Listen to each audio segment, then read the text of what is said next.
Real news देख रहे सभी दर्शकों को करण सीमेंट की राम राम।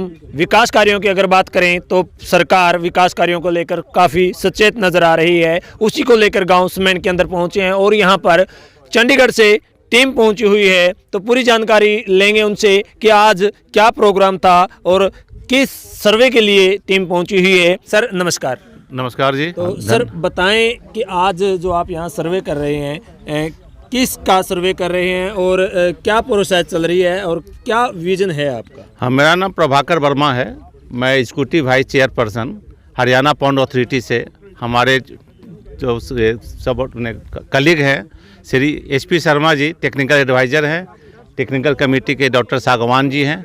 हमारी जो टीम यहाँ आई है कि जो पूरे जो पौंड है समैन का, ये हमने अमृत सरोवर में लिया हुआ है। ये लगभग 11 एकड़ का तालाब है।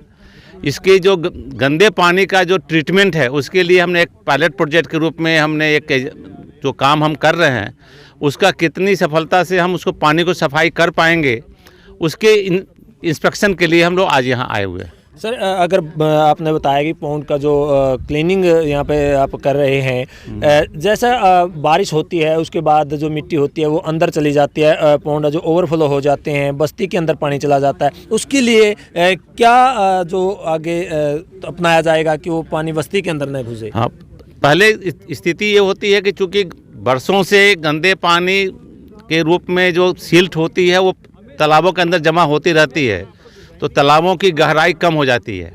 इसलिए जब भी उसकी गहराई कम हो जाएगी तो जो भी बारिश के दिनों में जो पानी आएगा तो पानी वो तालाब के बीच में न रुके ओवरफ्लो हो जाती है और घरों में सड़कों में पानी चली जाती है। जब हम पौंड को रिस्टोर करते हैं तो हम डीप पानी को बाहर निकाल के उसकी गहराई भी बढ़ा देते हैं और उसकी कैपेसिटी साइज भी बढ़ा देते हैं। तो पानी का जो ओवरफ्लो है बारिश के दिनों में उसकी कैपेसिटी इंक्रीज कर जाती है 80% 90%।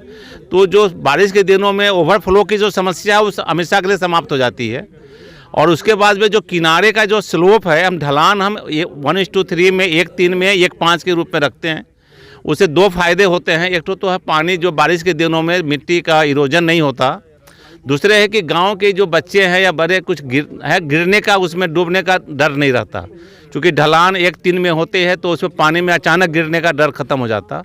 दूसरा था पानी का जो आपने कहा सवाल उठाया है कि पानी जो मिट्टी जो बारिश के दिनों में जो तालाब में चली जाएगी तो चारों तरफ से हम ग्रीन बफर एरिया बनाते हैं।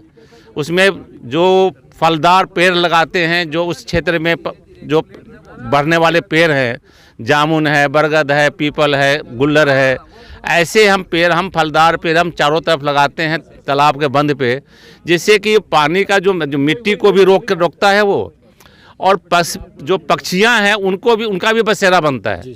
तो टोटल वातावरण हमारा इकोसिस्टम, खाली पानी हम पौंड को ही रिस्टोर नहीं करते, पानी रिचार्ज भी होता है और पूरा वातावरण को स्वच्छ करता है। और पानी की जो बंद के जो पेड़ के बाद में ग्रीन बफर एरिया के बाद में जो फुटपाथ बनाते हैं वो गांव के लोगों के लिए सुबह शाम टहलने के लिए जगह भी बन जाती है। तो कुल मिला के हम पूरे गांव के वातावरण को भी हम साफ रखते हैं और हम इकोसिस्टम को भी मेंटेन कर और इम्प्रूव करने की कोशिश कर रहे हैं। सर एक ग्रामीणों के अंदर एक भ्रांति होती है कि पौंड को अगर पक्का किया जाए तो उसकी लाइफ भी बढ़ेगी और सही रहेगा, इस पर आप क्या कहना चाहेंगे? ये बहुत बड़ी भ्रांति है और कई जगह हमने गांव वालों को हमने अपने बंधुओं को समझाया है इस विषय को। देखने में तो सुंदर लगते थे कि गांव में मैंने स्टोन पिचिंग हो गया, रिटेनिंग वाल हो गया, देखने में लाल लाल पत्थर के बन जाते थे। लेकिन हमने जब गांव वालों के शुरू में हमें भी बहुत विरोध सहना पड़ा है। जब काम हमने पौंड अथॉरिटी ने प्रारंभ किया था, हमारे पंचायती राज हम शुरू करते थे, तो हमने उनको समझाया कि जीव जंतु भी जो पानी में रहने वाले जो जीव जंतु हैं वो भी पानी की सफाई करते हैं। और उनकी वृद्धि तभी होगी जब जमीन होगा। रहते तो हैं पानी में जीव जंतु, लेकिन उनको ब्रीडिंग अंडा देने के लिए ज़मीन चाहिए। जिस दिन हम स्टोन पिचिंग करके दीवार बना देते हैं तो उनकी ब्रीडिंग बंद हो जाती है। तो धीरे धीरे समय के बाद में जो जीव जंतु जो बढ़ने चाहिए थे वो बढ़ने बंद हो जाते हैं और मर जाते हैं। तो कालांतर में सारे पानी का जो क्लीनिंग सेल्फ क्लीनिंग प्रोसेस है वो बंद हो जाता है। इसलिए हमने जब गांव वालों को समझाया है, उसका लाभ बताए हैं, तो गांव वाले भी इसमें सहयोग दे रहे हैं और सारे तालाब हरियाणा के हम उसी वैज्ञानिक तरीके से ही हम ठीक कर रहे हैं। सर क्या कहेंगे, आपने बात की है कि सभी सफाई कार्य शुरू हो चुका है। स्मैन गांव के अंदर पहुंचे हैं, यहाँ पर 8 से 10 तालाब बताए गए हैं। क्या सभी का जो कार्य सफाई का कार्य होगा? हाँ, हमारा जो अभी जो माननीय मुख्यमंत्री जी श्रीमान मनोहर लाल जी के जो निर्देशन में हमारे वो अध्यक्ष भी हैं हमारे हरियाणा पॉन्ड अथॉरिटी के, उनके ही मार्गदर्शन में हम लोग काम करते हैं। अभी हम लोग जो योजना है स्वच्छ भारत मिशन के ग्रे वाटर मैनेजमेंट जो हमारा स्कीम है, हर गांव के जितने भी गंदे तालाब हैं उस सभी तालाबों को हमारी प्रथम प्राथमिकता में उनको ठीक करने की है। उसके बाद में जो साफ पानी और सूखे जो तालाब है वो हमारी दूसरी प्राथमिकता रहेगी। लेकिन जो गंदे तालाब हैं, जो ओवरफ्लोइंग तालाब हैं, जो गांव में परेशानी पैदा कर रहे हैं, उनको प्रथम स्तर पर हम प्राथमिकता का स्तर पर हम उसको सफाई करने का अभियान ले रहे हैं। तो क्या अपील करना चाहेंगे ग्रामीणों से? ग्रामीणों से हमारा यही अभियान है कि सरकार इस पर इतने ज़्यादा ध्यान दे रही है। पूरे हिंदुस्तान में पहला ऐसा प्रदेश है जिसके लिए तालाबों के लिए प्राधिकरण का गठन किया गया है। और वो आपके हित के लिए है और भविष्य के लिए, आपके जो बच्चे हैं उनके भविष्य के लिए है। तालाब यदि सुरक्षित रहेंगे तो पानी हमारा कंजर्व होगा और पानी रिचार्ज होगा। तो उसके लिए हमें सभी ग्रामवासियों और बंधुओं से अनुरोध है आपके माध्यम से कि उस तालाबों को हम अपना समझें, जैसे विरासत हमारी है। पानी को यदि हम सुरक्षित रहेंगे तो हमारा भविष्य भी सुरक्षित रहेगा। तो उसको गंदगी ना फैलाएं। बाकी काम सरकार कर रही है, हमारे विभाग के लोग कर रहे हैं, पंचायती राज के माध्यम से हम लोग काम कर रहे हैं। लेकिन गांव के लोगों का हमें बहुत बड़ा सहयोग चाहिए। जब तक गांव के लोग तालाब को अपना नहीं अपनाएंगे तब तक हम सफाई हम नहीं रख पाएंगे।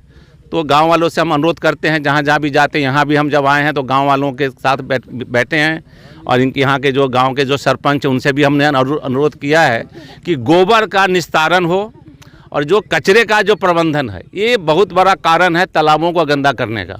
इसका विस्तार से हम लोगों ने चर्चा की है। उन्होंने ये आश्वासन दिया है कि इस पर तुरंत वो तात्कालिक कार्रवाई करेंगे और इसके निस्तारण की व्यवस्था वो करेंगे। Thank you sir. तो गांव के सरपंच भी हमारे साथ मौजूद हैं, उनसे भी हम जानकारी लेंगे। सर नमस्कार। नमस्कार। क्या कहेंगे, आज आपके गांव में टीम पहुंची है, इसको लेकर क्या कहना चाहिए? इसको लेकर यही कहना चाहते हैं कि ये जो सिस्टम लगाया है, अगर ये कामयाब हो जाता है तो अपने गांव के सारे तालाब साफ़ सुथरे होंगे, जिससे हमारे पशु बीमार नहीं होंगे।